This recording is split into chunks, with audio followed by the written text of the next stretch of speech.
All right, guys, we're going to talk about indirect measurements. What we have here is whenever we look at two different triangles and we use proportions to solve the missing side. This is not going to be any different from what we've already done.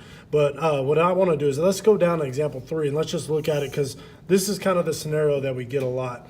Is you see a tree in real life and you know that tree is 21 meters, and then you can walk it back and look direct line of sight and you can see the top of that building through the top of that tree. We can estimate how tall that building is. And you see surveyors use this type of method whenever they're surveying land and trying to see how tall things are. And what I like about this is I always let the picture set up the proportion. So right here we have a small triangle, and then we have a big triangle. So on the small triangle we have a base of 24. So 24 over the big triangle's base is 56. So if we were still going to write those words, this would be small over big. So now the height of the small is 21, and the height of the big is x. And now we have this proportion that we can cross multiply and we can solve for in order to figure out how tall is that building. So we'll use that cross multiplication method. Now, you're going to need a calculator to do some of that. You'll have 24x equals, plug that in and see what you get real quick.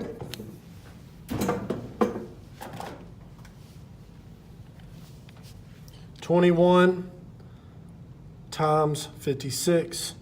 You should get 1,176. Then, of course, we're going to solve for x. We'll divide by 24. Some bigger numbers here. We get x equals 49.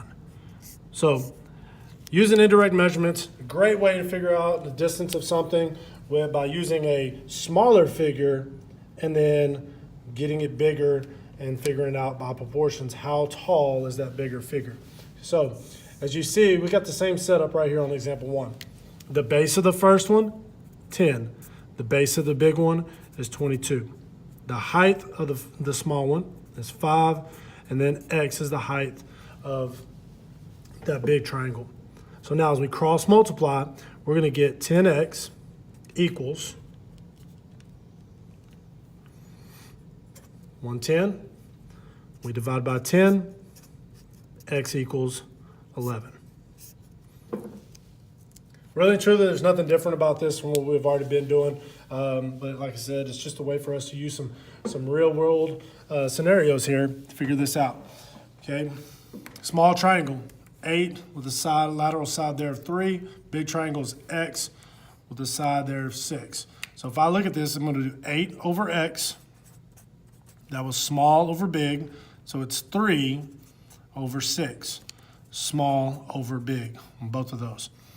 Cross multiply, 3x equals, and then 8 times 6 is 48. And we'll divide by 3.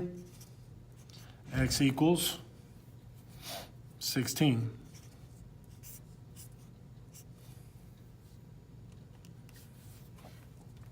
All right, so not too much right there off that first side.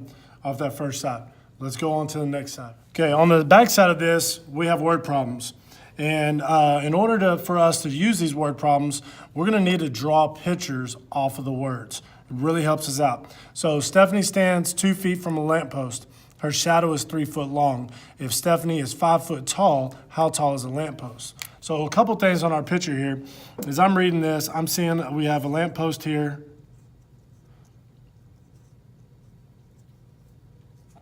There's our lamppost.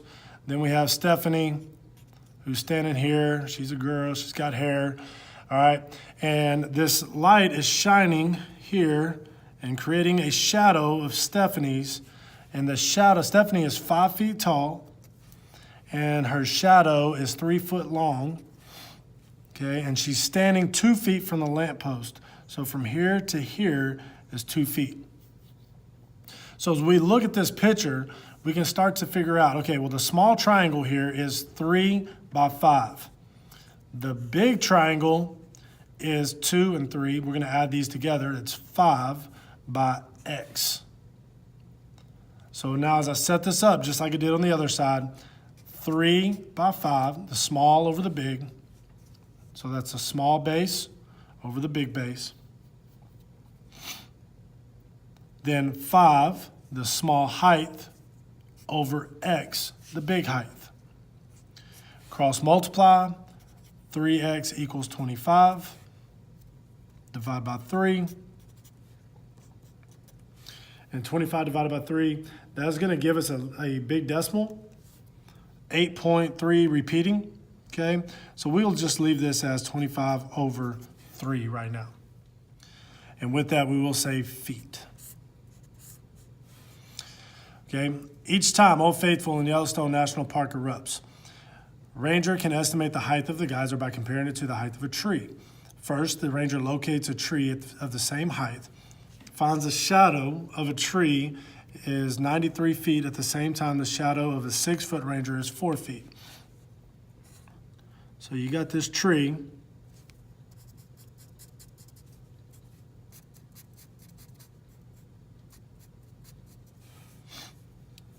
And it's casting this shadow out here. And then you have this ranger.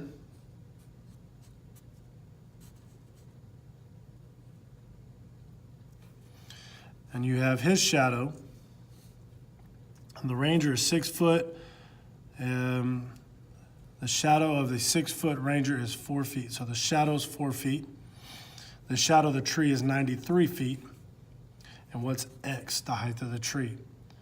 So from that, I have the small base over the big base, the small height over the big height. And we can cross multiply and solve this out. So as we do this, 4 times x is going to be 4x. And then 6 times 93 is 558. We need to divide by 4. When we do that, we get 139.5 feet.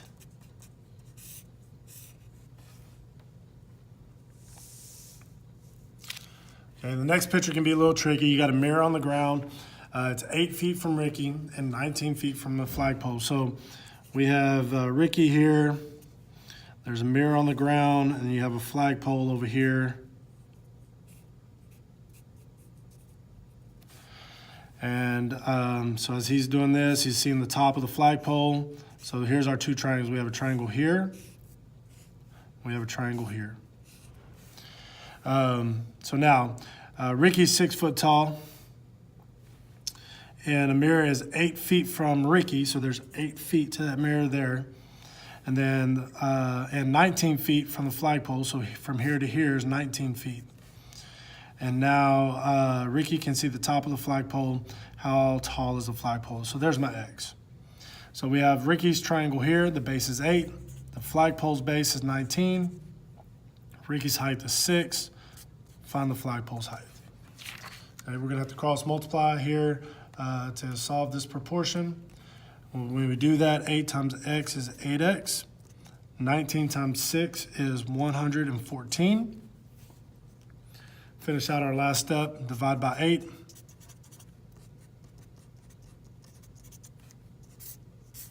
And we have 14.25 feet. So not a lot going through there. I think that's pretty basic and fits with what we've done so far. Thank you guys for your time. Let's work hard today. Let's get some things taken care of. You have a good one.